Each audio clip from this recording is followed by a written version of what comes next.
चलते हैं कक्षा 9 में। बहुपद का ये आपका लेसन समाप्त हो गया था कल, ध्यान दिए होंगे। 2b प्रश्नावली 2b समाप्त हो गई थी। चलते हैं अगले टॉपिक पे। अगला टॉपिक कहता है द्विघात बहुपद के शून्यांक। शून्यांक पूछ रहा है। जैसे हम बात करें कि अगर पहले एग्जांपल की बात किया जाए, पहले एग्जांपल में लेंगे तो दिया गया है mx² 3x + 2 = 0 के x के मान कह रहा है, x का मान कह रहा है 2 या ऋण 1/2 में से किसी एक के लिए m का मान ज्ञात कीजिए। तो जब x का मान दे दिया गया तो जैसे मान लीजिए हम 2 की ही बात करते हैं, दोनों पे आपको रिजल्ट सॉल्व करना होगा। अगर x = 2 की बात करते हैं तो जहां जहां x है वहां 2 रख दीजिए, रख करके हम m की वैल्यू निकाल लेंगे। तो यहाँ पे हो गया m, 2 का वर्ग कर देंगे, 3 2 धन 2 ये 0, यानी यहाँ हो गया 4m, 6 और 2 8 हो जाएगा, यानी 4m = ऋण 8। तो m की वैल्यू ऋण 2 लिख सकते हैं। इसी तरह से आप चाहें तो x की जगह पे -1/2 को भी रखा जा सकता है, रख के उससे भी देख लीजिए।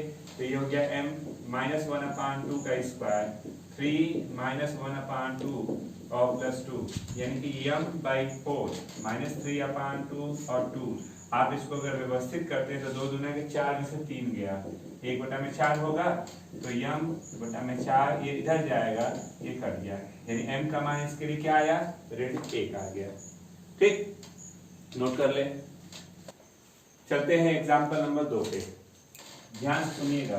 कह रहा है कि जांच कीजिए कि -2 और 2 बहुपद दे दिया x + 2 के शून्यक है या नहीं।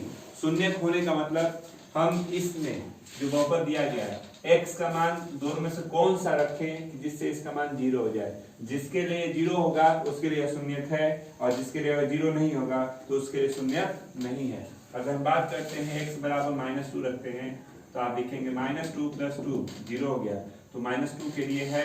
अगर x = 2 को लेते हैं तो 2 + 2 यानी कि कितना हो गया, 4 हो गया, 0 नहीं हो रहा है ना, तो इसके लिए शून्यक नहीं है और इसके लिए शून्यक है। ठीक, दूसरा भी तरीका इसका है शून्यक निकालने के लिए। किसके लिए शून्यक हो सकता है, तो दूसरा तरीका ये है कि जो बहुपद दिया गया है उसको बराबर 0 कर दीजिए और हल करके x का मान निकाल लीजिए। जो x का मान आएगा उसके लिए शून्यक होगा और अदर के लिए शून्यक नहीं होगा। इसी तरह से चलते हैं, हम बात करते हैं क्वेश्चन नंबर 3 की। 3 में कह रहा है कि एक बहुपद दे दिया px 2x + 1 का एक शून्यक ज्ञात कीजिए। शून्यक का मतलब = 0 और हल करके x का मान निकाल लीजिए। तो आपने कहा 2x = -1, तो x की वैल्यू हो जाएगी -1/2, यानी x = -1/2 के लिए यह शून्यक है। तो एक शून्यक कौन सा होगा, -1/2 हो जाएगा। इसी तरह से अगर हम नेक्स्ट क्वेश्चन पे चलते हैं तो क्वेश्चन नंबर 4 में देखिए, कह रहा है कि 2 और 0 बहुपद दे दिया x² - 2x के शून्यक हैं। कह सत्यापित कीजिए कि यह दोनों इसके शून्यक हैं। तो सबसे आसान सा तरीका है, जिसको शून्यक का निकालना है उसको बराबर 0 कर लेते हैं। 0 कर लिया, x कॉमन दिख रहा है x - 2, x = 0 दिखा और इसको 0 के साथ लेते हैं तो x ऋण 2 = 0, तो x का मान 2 हो गया। तो आपके पास x के मान 0 और 2 हैं, तो 0 और 2 यहाँ भी तो वही दिख रहा है, यानी कि 0 और 2 के लिए शून्यक है और बाकी किसी के लिए शून्यक नहीं है। तो ये शून्यक है, सत्यापित हो गया। नोट कर लें कि आपको सत्यापित करना है कि क्या यह x - 3 इसका गुणनखंड है। तो उसके लिए रूल है, रूल याद रखिएगा कि अगर हम x - 3 से इसको भाग देते हैं, अगर पूरा कट जाता है, शेष नहीं बचता है, तो लिख देंगे कि x ऋण 3 इसका गुणनखंड है। अगर शेष बच जाता है तो गुणनखंड नहीं है। तो चलिए देखते हैं भाग करने का तरीका। हम आपको पिछले वीडियो में बता दिया था, पिछले पीरियड। तो आपने कहा x का घात 3, 2x 3x ऋण 18 भाग देना है इससे। तो चलिए भाग देने का तरीका मैं बताता, फिर बता दे रहे हैं, सुन लीजिएगा। इस x को पहले के नीचे ले आते हैं, तो एक x कटेगा तो x का वर्ग बच रहा है, तो जो बचा है उसको आप यहाँ लिख लें और इसके साथ गुणा करेंगे तो घात अंक का अंक में गुणा करते हैं, घात जुड़ता है, तो इसके पहले 1 है, तो 1 से 1 में गुणा किया 1 होगा, और x के घात 2 और x के घात 1, x के घात 3, घात जुड़ता है, अंक का अंक करके घात जोड़ देते हैं। x के घात 3 होगा तो उसके नीचे लिख लीजिए, इसके साथ गुणा करेंगे ऋण 3x का वर्ग, तो वर्ग वाले के नीचे लिखते हैं, और जब लिख लेते हैं तो घटाना करते हैं, यानी चिन्ह बदल दीजिए। चिन्ह बदल के पहला घटाना निश्चित होता है, पहला कट गया। ये धन में है, ये ऋण में है, धन का चिन्ह ज्यादा है, धन वाला ज्यादा है तो धन का चिन्ह होगा, जब विपरीत चिन्ह होता है तो घटा दिया जाता है। तो 3 में से 2 गया 1, x का वर्ग, यहाँ 3x है, ऋण 18 कर लीजिए। फिर यह x यहाँ नीचे आएगा तो 1x से x कटेगा, बचेगा 1x, तो x यहाँ लिख लीजिए। इस x का इसमें गुणा करते हैं, तो गुणा करेंगे तो x का वर्ग इसके नीचे आ गया, इसका गुणा इसके साथ करेंगे, ऋण 3x, चिन्ह बदल दीजिए, कट गया। अब ये दोनों धन में है तो जुड़ गया 6x ऋण 18। फिर इस x को यहाँ नीचे लाते हैं तो x से x कटेगा, बचेगा इतना 6, तो 6 को यहाँ लिख लीजिए, 6 से इसमें गुणा करते हैं तो 6x ऋण 18, चिन्ह बदल दीजिए, दोनों कट गया। शेष क्या है, 0 है, 0 हो गया तो लिखेंगे, इसलिए x ऋण 3 इसका एक गुणनखंड है। इसके और भी तरीके हैं, दूसरा भी तरीका है, दूसरा तरीका देखना चाहेंगे तो चलिए यहीं पे हम दिखा दे रहे हैं। वैसे भाग से करा तो भाग से किया गया, दूसरा तरीका इसका ये है, आप इस तरह से लगाए चाहे इस तरह से। दूसरा तरीका ये हो सकता है कि जिसको हमको दिखाना, जिसको बताना था कि यह है कि नहीं, तो इसको हमने 0 किया, गुणनखंड है कि नहीं, तो x ऋण 3 को 0 किया तो x का मान 3 आ गया। और जो बहुपद दिया गया इसमें जहां जहां x से बाहर रख दीजिए 3 और हल करके देखिए कि क्या इसका मान 0 हो रहा है। अगर रखने पर इसका मान 0 हो जाता है तो कह देंगे इसका एक गुणनखंड है। तो चलिए उसको भी देख लेते हैं। तो 3 के घात 3, 2 3 के घात 2, 3 गुणते 3 और 18, तो ये हो गया 27 और 9, 9 दूना के 18, ये हो गया 3 27, 3 के 9 ना, 9 और 18, ठीक ना। तो अब आपके पास अगर ध्यान दे रहे 27 और 9 36 हो गया, 18 18 36 हो गया, 0 हो रहा है ना, इसका शेषफल 0 हो गया, तो लिख देंगे इसलिए क्या यह x ऋण 3 क्या है, इसका एक गुणनखंड है। तो दोनों तरीके में जो आपको उचित लगा लेंगे, एक या भाग वाला विधि है या गुणनखंड वाली विधि है। भाग वाला नॉर्मल होता है, नोट कर ले आप इसको पहले। चलते हैं इसके सेकेंड भाग पे। कहता है कि जब x के घात 4, x के घात 3, 2x का वर्ग x धन 1 को कहता है कि जब इसको इससे भाग दिया जाता है, इसमें इससे भाग दिया जाता है तो कह रहा है शेषफल बताइए, यानी शेष पूछ रहा है। तो चलिए भाग दे देते हैं। x ऋण 1 से आप इसको भाग अगर देना चाहते हैं, चलिए भाग देते हैं। भाग देके शेष पूछ रहा है। रूल क्या कहता है, नियम ये कहता है कि आप इस x को यहाँ धीरे से नीचे ले आते हैं, एक x कटेगा तो x की घात 3 बच गया, जितना बचता है उसको यहाँ रख लेते हैं और इससे कर देते हैं इसमें इंटू, तो x के घात 4, x के घात 3 जब लिख लेते हैं तो चिन्ह बदलते हैं, चिन्ह बदल दीजिए, कट गया। ये दोनों जुड़ जाएगा, 2x के घात 3, 2x का वर्ग x धन 1, यह x नीचे आया तो कटेगा 1, बच रहा है 2x का वर्ग, तो आपने लिख लिया 2x का वर्ग। अब इससे इन दोनों में गुणा करते हैं, पहले इससे इसमें गुणा करेंगे तो 2x के घात 3 घात जुड़ गया, इसका इसके साथ करेंगे तो 2x का वर्ग हो गया, चिन्ह बदल दीजिए, कट गया, ये भी कट गया, बचा कितना, तो x प्लस 1। अब आप इसको नीचे लाते हैं तो x से x कटेगा, बचेगा 1, एक बार ले जाइए, 1 से गुणा करते हैं तो x ऋण 1, चिन्ह बदल दीजिए, कट गया। शेष कितना हो रहा है, 2, तो यही शेष पूछ रहा था आंसर। इसी तरह से हम लोग चलते हैं दूसरे क्वेश्चन पे। दूसरे में कह रहा है कि t के घात 4, t के घात 3, t का वर्ग 5t और धन 1 में आपको भाग देना है t प्लस 1 से, ठीक ना। तो चलिए भाग देते हैं, भाग पर पूछ रहा है, भाग देने को कह रहा है, तो आप t प्लस 1 लिखते हैं, t के घात 4, t के घात 3, t का वर्ग 5t धन 1। नियम वही है, आप इस t को नीचे लाते हैं, t से t कटेगा, t के घात 3 बच रहा है, तो जितना बचा आप उसको यहाँ लिख लेते हैं और इससे करते हैं इसको गुणा दोनों को, तो t के घात 4, एक घात जुड़ गया, 1 में करेंगे तो t के घात 3 होगा, चिन्ह बदलते हैं, दोनों कट गया, प्लस माइनस बराबर था, जो बचा हुआ उसको नीचे लाते हैं, तो t का वर्ग 5t धन 1, फिर इस t को यहाँ नीचे लाते हैं तो t से t कटेगा, 1t बच रहा है, तो t को यहाँ लिख लीजिए और t से इसमें गुणा करेंगे तो t का वर्ग और धन t कर सकते हैं, चिन्ह बदल दीजिए, कट गया। 5 1 6t ऋण के साथ धन 1, भाग दिया, ऋण 6 ले जाते हैं यहाँ पे, तो ऋण 6t और ऋण 6, चिन्ह बदल दीजिए, कट गया ये 7, ये है आंसर कि 3x के घात 4, 4x के घात 3 ऋण 3x ऋण 1 में भाग देना है x माइनस 1 से। कर सकते हैं। इसी तरह से बात करते हैं क्वेश्चन नंबर 4 की। कुछ क्वेश्चंस आप भाग नोट कर ले जो आप भाग कर सकते हैं।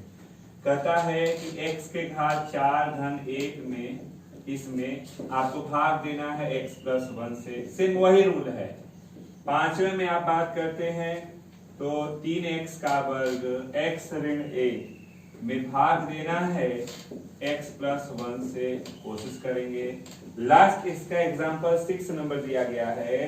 क्या तो दिया गया x के घात 3 धन 1 से में भाग दीजिए x धन 1 से। तो भाग हम बताए हैं, आप कोशिश कर सकते हैं। चलते हैं इसके प्रश्नावली पे। हम लोग प्रश्नावली थोड़ा देख लिया जाए।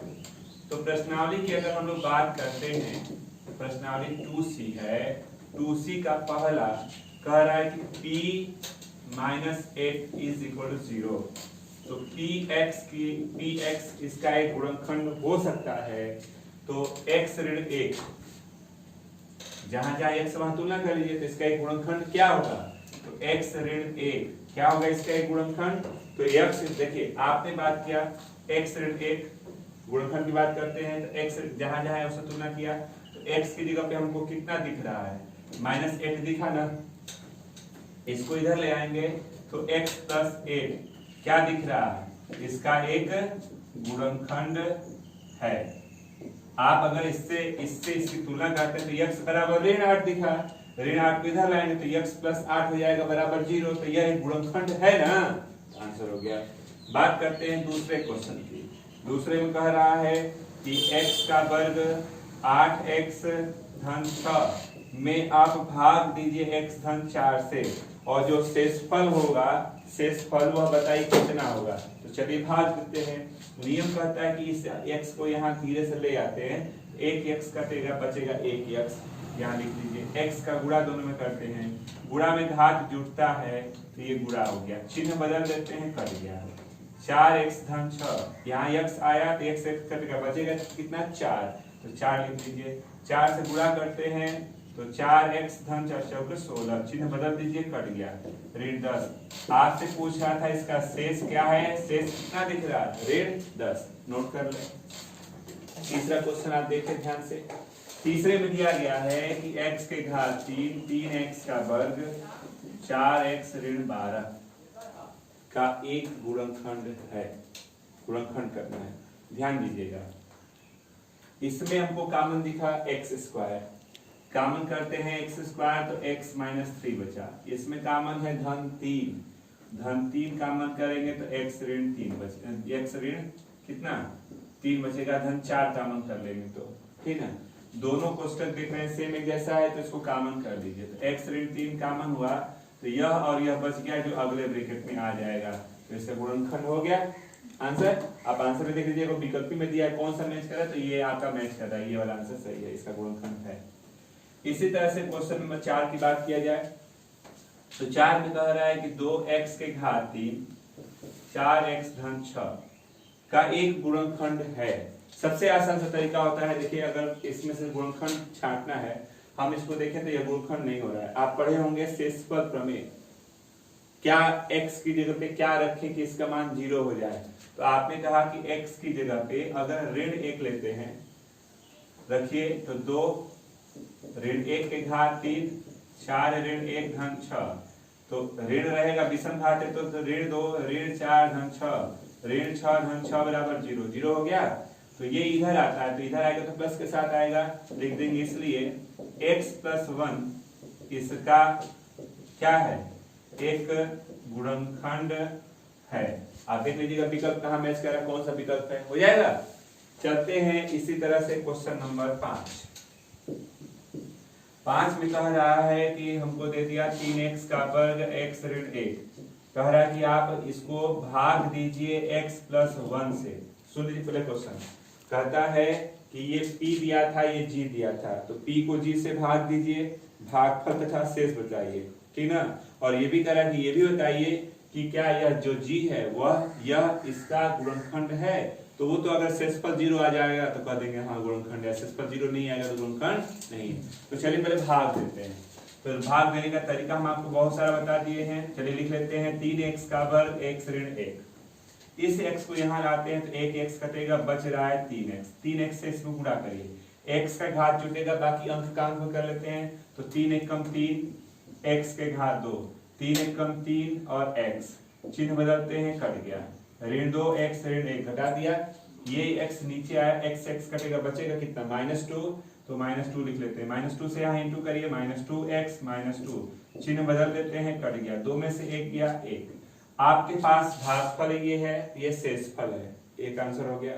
कहता है कि यह इसका गुणनखंड है, तो आपने कहा कि शेष बच रहा है, अतः यह इसका गुणनखंड नहीं है। लिख देंगे कि GP का गुणनखंड नहीं है। नहीं का रीजन आप समझ लीजिए, कारण क्या है। तो कारण ये है कि अगर शेषफल 0 होता तो गुणनखंड होता, शेषफल 0 नहीं है इसलिए गुणनखंड नहीं है। नोट कर सकते हैं आप। चलते हैं इसी तरह से क्वेश्चन नंबर 6 देखिए। इधर अब सब भाग देना है। कह रहा है कि px दे दिया कितना, तो x के घात 3, 3x का वर्ग ऋण 12x धन 4। इसको आप gx दिया है x ऋण 2, सेम वही चीज कर रहा है कि आप इसमें इससे भाग दीजिए, भागफल और शेष बताइए। फिर क्या gx इसका गुणनखंड है तो वही बताना है। तो चलिए नॉर्मली पहले हम भाग देते हैं। x ऋण 2 से भाग देना चाहेंगे तो आपने इसको लिखा कुछ ऐसे। नियम कहता है आप इस x को खींच के यहाँ लाते हैं, एक x कटेगा तो x के घात 2 बच रहा है, जितना बचता है उसको लिख लेते हैं। फिर इससे इसका गुणा करेंगे तो अंक का अंक में करते हैं, फिर घात को जोड़ा जाता है। तो इसके पहले 1 है, इसके पहले 1 है, तो 1 होगा x के घात 3। इसके साथ किया इसका गुणा 2x के घात 2, चिन्ह बदलते हैं, रूल है, कट गया। दोनों धन में हो गया तो जुटेगा, जो ऊपर छूट रहा था उसको भी लिख लीजिए। फिर आप इस x को यहाँ नीचे लाते हैं तो 1x कटेगा, बचेगा 5x। तो जो बच रहा है उसको यहाँ लिख लेते हैं। 5x से इसमें गुणा करते हैं तो 5x के घात 2 और 5 दूना के 10x, चिन्ह बदल दीजिए, कट गया। घटाते हैं तो ऋण 2x धन 4, यहाँ x आया तो x कटेगा, ऋण 2 बच रहा है, ऋण 2 को यहाँ ले जाते हैं, ऋण 2 से गुणा करते हैं, ऋण 2x धन 4, चिन्ह बदल दीजिए, सब कट गया, शेषफल 0। एक आंसर हो गया। भागफल है, शेषफल है। दूसरा पूछ रहा था कि यह इसका गुणनखंड है, तो शेषफल 0 हो गया, तो लिख देंगे हाँ gx px का गुणनखंड है। बात करते हैं इसी तरह से क्वेश्चन नंबर 7 की। 7 नंबर अगर आप ध्यान देते हैं तो कह रहा है कि pt दे दिया t के power cube 3t square minus T plus 3, और यहाँ है gt दिया गया है t square minus 4t plus 3। कह रहा है कि gt से, इससे आप इसको पहले भाग दें। तो चलिए लिख लिया आपने t स्क्वायर 4t प्लस 3, यहाँ t cube 3t square minus t plus 3, t square यहाँ आएगा तो कटेगा, एक t बचेगा, t को यहाँ लिख लीजिए, t से इंटू करते हैं तो t cube 4t square plus 3t, चिन्ह बदलते हैं, कट गया। धन है ऋण है तो धन वाला जा दे, तो धन का चिन्ह हो गया, घटा दिया। ये ऋण है ये भी ऋण है तो जुटेगा, ऋण के साथ t स्क्वायर यहाँ आया कट के 1, एक बार ले जाइए, एक का गुणा करेंगे तो t का वर्ग 4t धन 3, चिन्ह बदल दीजिए तो सब कट गया, 0 हो गया। तो भागफल है, शेषफल है, कर गुणनखंड है कि नहीं ये भी बताना है। तो आप 0 शेषफल हो गया तो लिखेंगे pt का एक गुणनखंड है, नोट कर ले। चलते हैं इसके 8वें क्वेश्चन पे। 8वां क्वेश्चन देख रहे हैं आप कि px is equal to x के पावर 4 प्लस 1 और gx की जगह पे दिया गया है x प्लस 1। कह रहा है कि भागफल शेषफल पता है, इन पर भाग दीजिए। तो चलिए x प्लस 1 से हम x के पावर 4 प्लस 1 को भाग देंगे। यह x नीचे आया तो कटेगा तो 3 घात बच जाएगा। इससे यहाँ गुणा करते तो घात जुड़ता है तो आपने लिख लिया, चिन्ह बदलते हैं, कट गया। बच रहा है ये 2 पद, ऋण x के घात 3 धन 1। अब इस x को नीचे लाएंगे तो x कटेगा, ऋण x का वर्ग बच रहा है, गुणा कर लीजिए, ऋण x के घात 3 ऋण x का वर्ग, चिन्ह बदलते हैं, कट गया। इसको लिख लीजिए x स्क्वायर प्लस 1।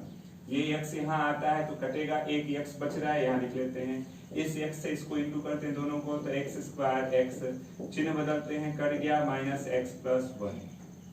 फिर x आया, कटा, ऋण 1 बचा, ऋण 1 बार ले जाइए, गुणा करते हैं, ऋण x, चिन्ह बदलते हैं तो यह कट गया, यहाँ 2 हो गया, भागफल हो गया, शेषफल हो गया। जब शेष बच गया तो यह इसका गुणनखंड नहीं है तो लिख देंगे, इसलिए gx px का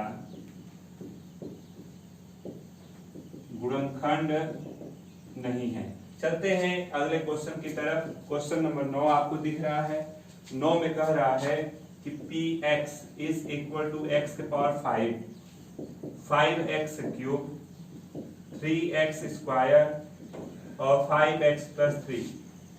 gx की वैल्यू दिया गया है x स्क्वायर 4x प्लस 2। पहले तो आपको इससे इसको भाग देना है, तो चलिए पहले भाग देते हैं। तो आपने लिखा x square 4x plus 2, x के power 5 5x cube 3x square 5x plus 3 कर लीजिए। यह x स्क्वायर नीचे आएगा, कटेगा, x के घात 3 बच रहा है, x के घात 3 बार लेकर गुणा कर लीजिए, x के घात 5 4x के घात 4 और 2x के घात 3। ध्यान दीजिएगा, चिन्ह बदलते हैं तो कट गया।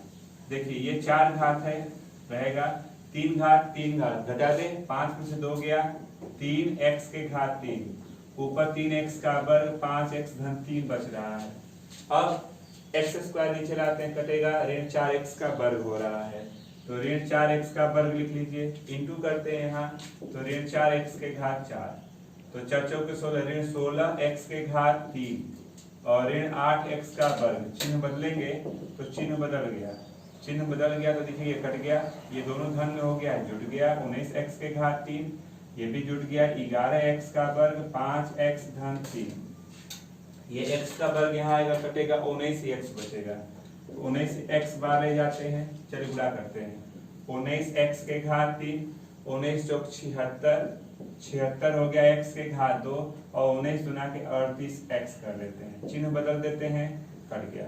ये घटेगा, ऋण 6 में से 1 गया 5 और 65x का वर्ग, ये घटा देते हैं, ऋण 33x धन 3, x का वर्ग यहाँ आएगा, कटेगा, ऋण 65 बचेगा तो ऋण 65 बार ले जाते हैं, ऋण 65 का चलिए गुणा कर लेते हैं, ऋण 65x का वर्ग 65 दुना के 30, 130 दुना के 260 तो धन ऋण में हो गया 260x और 35 यानी 65 दुना के 130 कर दीजिए, चिन्ह बदल देते हैं, चिन्ह बदल दिया, कट गया। ये धन में है, ऋण में है तो घटेगा, तो चलिए 10 में से 3 गया, 7 40, 40 मतलब 220 कर लें तो ये 220 हो गया, है ना, इतना x और ये धन 133। अब आप कहते हैं x का वर्ग है, ये x है, ये कम हो गया, ये जाते तो भाग तो जाएगा नहीं, तो आपका आंसर हो रहा है इतना भागफल है, इतना शेषफल है, शेष बच रहा है तो कह देंगे कि इसका यह गुणनखंड नहीं है, लिख देंगे। इसलिए क्या